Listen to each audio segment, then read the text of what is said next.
Em nome do Pai, do Filho e do Espírito Santo. Glória ao Pai, ao Filho e ao Espírito Santo, como era no princípio, agora e sempre. Amém. A vossa proteção recorremos, Santa Mãe de Deus. Não desprezeis em nossas necessidades, mas livrai-nos sempre de todo perigo, ó Virgem gloriosa e bendita. Santo anjo do Senhor, meu zeloso e guardador, se a ti me confiou a piedade divina, sempre me rege, me guarde, me governe, me ilumine. Amém.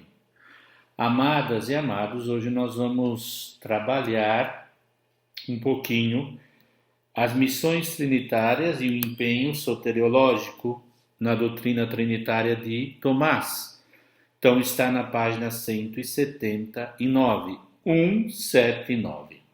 Tá bom? Então diz assim: enquanto a doutrina sobre as processões e sobre as relações dizem respeito à Trindade imanente, ou seja, a vida íntima de Deus, né? Adintra, dentro, íntima, o conceito de missão concerne a história da salvação, Trindade econômica ou adestra, fora. O Filho se fez homem e o Espírito foi enviado às almas dos fiéis. A teologia trinitária de Santo Tomás não pode ser compreendida sem esta relação com a soteriologia, discurso sobre a salvação. As missões, segundo São Tomás, são quase que uma continuação livre no tempo das processões eternas. A missão é a processão de origem que se torna presente de um modo novo, nova modalidade de presença no mundo, no tempo e no espaço. A missão é a processão eterna junto com o efeito temporal. Vamos tentar entender que a missão, o que é missão e a sua relação à processão eterna, né? Nós já estudamos procedência, processão na aula anterior. Na questão 43, no artigo 1, diz Tomás: ora, a missão pode convir à pessoa divina, enquanto implica, de um lado, processão original de quem envia, e de outro lado, um novo modo de estar em algum lugar. Assim dizemos que o Filho foi enviado pelo Pai ao mundo, pois neste começar a estar visivelmente pela carne assumida, e contudo já estava no mundo, como diz a Escritura. Mas agora ele está na carne, mistério da encarnação. Para quê? Para uma missão. Tá bom? Diz assim: Tomás sublinha a importância do novo efeito temporal, quando define a missão dizendo que a missão é uma processão temporal. Com esta definição, ele retoma o ensinamento de Agostinho, que tem afirmado que a missão significa sair do Pai e vir a este mundo. A missão acaba revelando a vida interna da Trindade. Através das missões, o homem recebe a oportunidade de ser próximo de Deus. Deus não quer apenas estar presente no mundo, mas deseja habitar no homem como em um templo, que a gente chama de inabitação trinitária. Pela graça santificante, que nós vamos estudar na graça, a Trindade habita no homem, mas não se pode falar de uma missão do Pai. A Trindade habita no homem graças à missão do Filho e do Espírito Santo. E assim, na questão 43, artigo 5, explica Tomás, página 180, hein? Pela graça santificante, toda a Trindade habita na nossa alma, segundo a Escritura. Nós viremos a Ele e faremos nele morada, Ora, o ser, a pessoa divina enviada a alguém pela graça invisível, significa um novo modo de essa divina pessoa inhabitar e a sua origem de outra pessoa, por onde convindo ao Filho como ao Espírito Santo inhabitar em alguém pela graça e ao originar-se de outrem, ambos convém o serem enviado invisivelmente. Porém ao Pai, embora lhe convenha o inabitar em nós pela graça, contudo não lhe convém originar-se de outrem e, por consequência, nem o ser enviado. A graça torna a alma conforme a Deus pela caridade. A alma, diz no artigo 5, no adendo 2, no adito, a alma se conforma com Deus pela graça, por onde, se alguma pessoa divina for enviada a alguém pela graça, necessariamente esta há de se assimilar com a pessoa divina, por algum dom da graça, e sendo o Espírito amor, a alma com ele se assimila pelo dom da caridade. Então, o Pai, que é o princípio, não é enviado, mas envia o Filho e o Espírito Santo.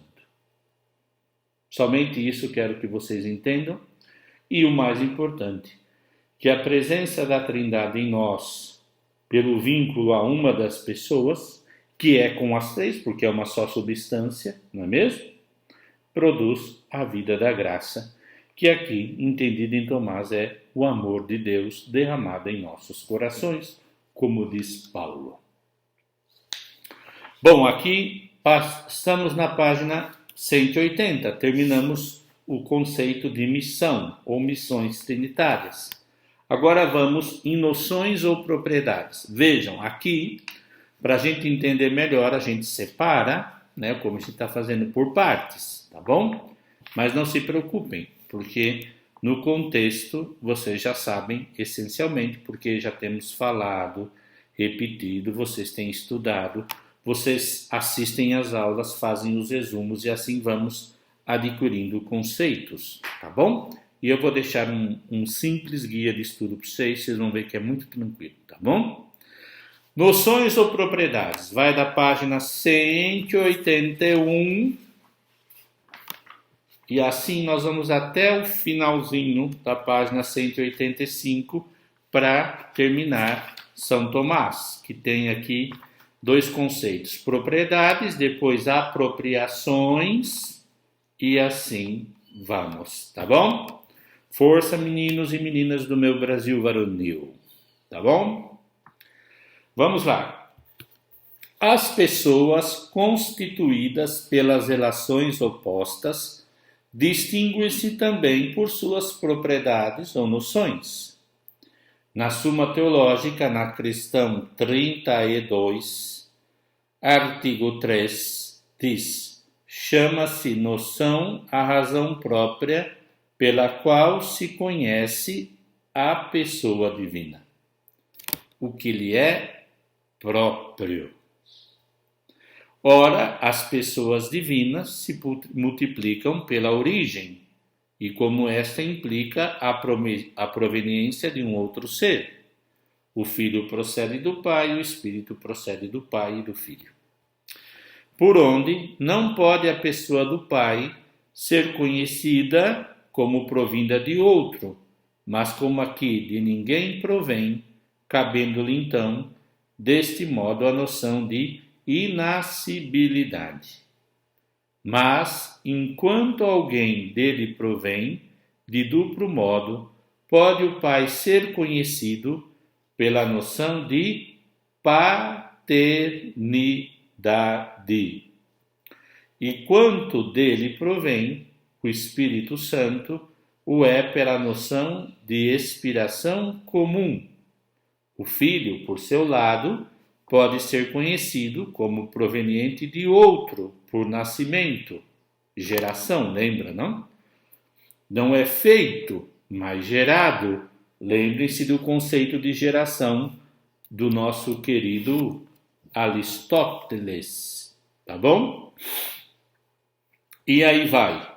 Quanto ao Espírito Santo, pode ser conhecido enquanto procedente de outro ou de outros, e o assim o é pela processão.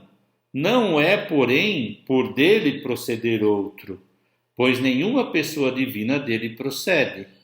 Logo, há 5 noções em Deus, a saber, a inascibilidade, que é o Pai que não procede de ninguém. A paternidade do Pai, que gera um filho. A filiação, o filho que é gerado pelo Pai. E a expiração comum, certo? Que é do Espírito Santo, do Pai e do Filho. E a processão. Quer dizer, que há uma procedência, mas delas só 4 são relações.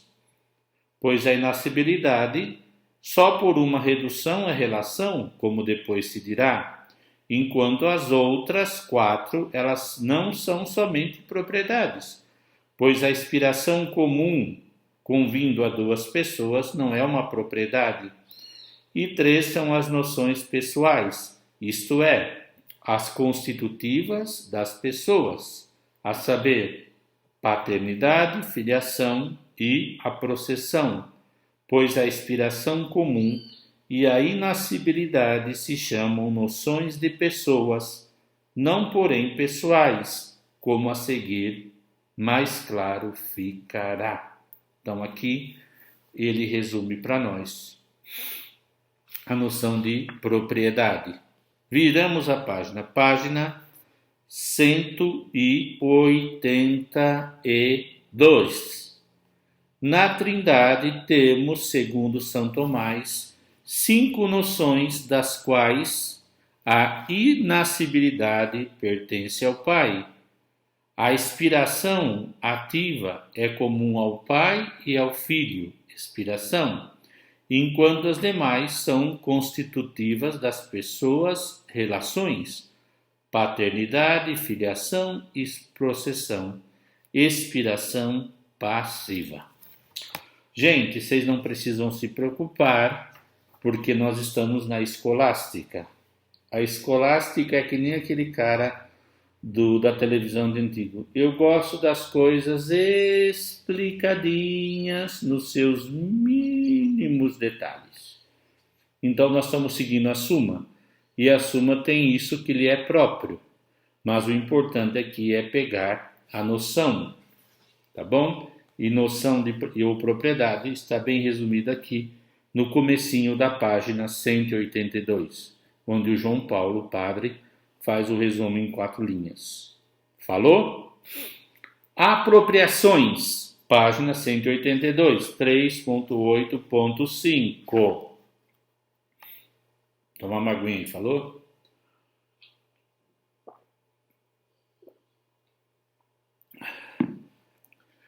Depois de ter exposto os atributos essenciais e as propriedades das pessoas divinas, São Tomás examina o conceito teológico de apropriação. Chama-se apropriação o procedimento teológico através da qual um traço, atributo essencial da Trindade, comum a 3 pessoas, é atribuída de maneira especial a uma das pessoas divinas. Este procedimento une as propriedades das pessoas a seus atributos especiais. Gente, peguem aí, por favor, aqui a página, a nota 471. Vamos ver aqui se eu só vou colocar aqui para não me perder a ordem, tá? Porque eu quero falar.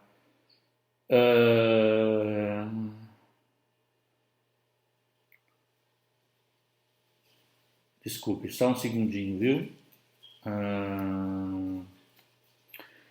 A página 471.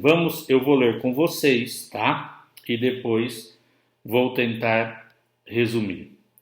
A tradição patrística, diz a nota 471, conheceu uma série de tríades de atributos associados a 3 pessoas divinas. Santo Agostinho usou com frequência o recurso a tais atributos ternários na elaboração de sua reflexão teológica sobre a Trindade. Uma tríade importante para a história da teologia será poder, sabedoria e bondade. Certo? Abelardo usará na sua obra Teologia do Supremo Bem. Entretanto, este será severamente acusado de triteísmo e de modalismo. São Bernardo de Claraval o acusará de arianismo e de subordinacionismo. Abelardo será censurado pelo Concílio Provincial de Soissons e mais tarde pelo Concílio de Sens. Hugo de São Vítor retoma o uso da tríade, mas recorda que os 3 atributos pertencem igualmente às pessoas divinas. A associação de um atributo a uma pessoa divina serviria para reforçar a compreensão humana, ou seja, nossa compreensão daquela pessoa. A potência atribuída ao Pai nos ajuda a compreender que a paternidade divina é onipotente. Na experiência humana, a paternidade pode ser associada à fraqueza ou à impotência da velhice. A sabedoria atribuída ao Filho nos ajuda a compreender que o Filho é a sabedoria divina. Na experiência humana, a filiação pode ser associada à imaturidade ou à inexperiência da juventude. Da mesma forma, o atributo da bondade ajuda a melhor compreender o termo Espírito associado à terceira pessoa da Trindade. Na experiência humana, o Espírito pode ser associado a uma ideia de rigor. Ricardo de São Vítor, nós já vimos antes, fará esta reflexão progredir.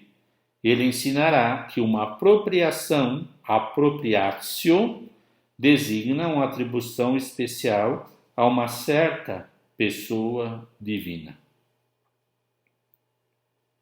Ele afirma que a potência ou poder não pressupõe nem a sabedoria e nem a bondade, que a sabedoria pressupõe a potência e a bondade não pode existir sem a potência e a sabedoria. Ou seja, a tríade manifestará a ordem das pessoas divinas. Ok? Então aqui estamos aqui fazendo uma visão que o Emery coloca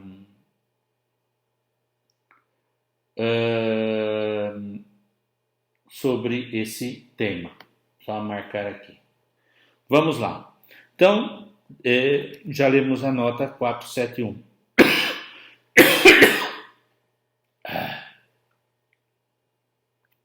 Então vamos. Desculpe. Gente, asma. Espera aí. Então vamos depois lá voltar ao texto. Chama-se apropriação. Depois na nota 471, o que é apropriação? O procedimento teológico através do qual um traço, repito, um atributo essencial da Trindade, comum às 3 pessoas, é atribuído de maneira especial a uma das pessoas divinas. Este procedimento une as propriedades das pessoas e os seus atributos especiais. E aqui tem a citação de Ladária. Ladária, no Deus vivo e verdadeiro, explica muito bem, por isso João Paulo colocou aqui. Fala-se por apropriação quando as propriedades essenciais que de si convém a Trindade toda aplicam-se a uma determinada pessoa, devido ao modo como esta pessoa se manifesta. Estas manifestações constituem, segundo Tomás de Aquino, apropriações. Boaventura, que ele cita São Boaventura, de maneira semelhante, observa que as apropriações levam ao conhecimento da pessoa, embora isso não signifique que os atributos que lhe apropriam passem a ser próprios de cada uma delas. Tá certo? Então aqui já estamos na página 183. Vejamos como Akinati define apropriação. É conveniente, para explicar as verdades da fé, apropriar os atributos essenciais às pessoas, pois embora a trindade das pessoas não possa ser provada demonstrativamente como vimos, convém, entretanto, que seja declarada por certas noções mais manifestas. Ora, os atributos essenciais das pessoas não são mais manifestos pela razão do que as próprias, porque pelas criaturas das quais temos conhecimento, podemos com certeza chegar ao conhecimento das propriedades essenciais, não, porém, o das propriedades pessoais, como vimos. Assim, pois, recorremos à semelhança de vestígio ou de imagem que descobrimos nas criaturas para a manifestação das pessoas divinas, assim também para a dos atributos essenciais. E a esta manifestação das pessoas pelos atributos essenciais se chama apropriação. Então agora o João vai explicar para nós o que significa isso em concreto. Página 183. Um dos exemplos mais claros de apropriações é atribuirmos a onipotência e a criação ao Pai, como se recita no Credo. Estas duas propriedades também convêm ao Filho e ao Espírito, mas ao Pai enquanto princípio sem princípio. Da Trindade convém por excelência a ideia de princípio de criação e de ser o princípio do poder divino. Segundo Tomás, ao Filho cabe a ideia de sabedoria e ao Espírito o de bondade. Vejamos outros exemplos de apropriações. Aqui nós vamos ler a Suma, na página 184. Pois eternidade, enquanto significa o ser não principiado, tem semelhança com a propriedade do Pai, de ser sem princípio. A beleza ou especiosidade tem semelhança com os próprios do Filho, pois três condições exige a beleza. Primeiro, integridade ou perfeição, donde vem que coisas mesquinhas são por isso mesmo feias. Nossa mãe não dizia isso é muito feio. Segundo, a proporção devida ou consonância. E por fim, o esplendor que nos leva a chamarmos bela as coisas de colorido brilhante. Ora, pela primeira condição, a beleza tem semelhança com a propriedade do Filho, por trazer o Filho em si a verdadeira e perfeitamente a natureza do Pai. Por isso, Agostinho, indicando, diz na sua exposição: em que isto é no Filho está a suma, a primeira vida? Pois, segundo ela, convém com a propriedade do Filho como imagem expressa do Pai.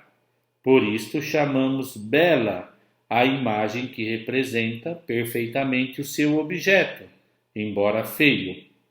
Ao que ilude Agostinho quando diz: em quem há tão grande conveniência e a primeira igualdade. Finalmente, pela terceira convém com a propriedade do Filho, enquanto Verbo que é a luz e esplendor do intelecto, no dizer de Damasceno. E a isto alude Agostinho, quando diz: como Verbo perfeito a quem nada falta, e como arte de Deus onipotente, etc. Quanto ao uso, ele tem semelhança com a propriedade do Espírito Santo, tomando-se o uso em sentido lato, segundo o qual usa compreender em si também o gozar, pois usar é submeter alguma coisa ao império da nossa vontade, e gozar é usar com prazer, como diz Agostinho. Ora, o uso pelo qual o Pai e o Filho mutuamente se gozam convém com a propriedade do Espírito Santo, enquanto amor. E a isto se refere Agostinho: aquela dileção, aquele prazer, aquela felicidade ou beatitude é chamada uso por ele. Quanto ao uso pelo poder pelo qual gozamos de Deus, ele tem a semelhança com a propriedade do Espírito Santo, enquanto dom. E isso mostra Agostinho quando diz: na Trindade é o Espírito Santo, a suavidade do gerador e do gerado, derramando-se sobre nós com grande largueza e fertilidade. E aqui ele diz, na página 185, Ladário recorda que o uso de apropriações tem uma base bíblica e de tradição, e o é frequente na liturgia e na teologia, sempre no livro Deus Vivo e Verdadeiro, diz Ladário. O princípio segundo todas as quais as atribuições divinas em direção ao mundo são comuns a toda a Trindade, não devem nos fazer esquecer que este é, por sua vez, um princípio que contém em si mesmo a distinção. Com a atuação salvífica, há de refletir, de algum modo, o ser mesmo de Deus. Cabem perfeitamente as relações próprias do cristão com cada uma das pessoas divinas. Então, antes de ler essa última frase para terminar Tomás, apropriações, eu vou voltar aqui, voltem na página 186, 182, perdão.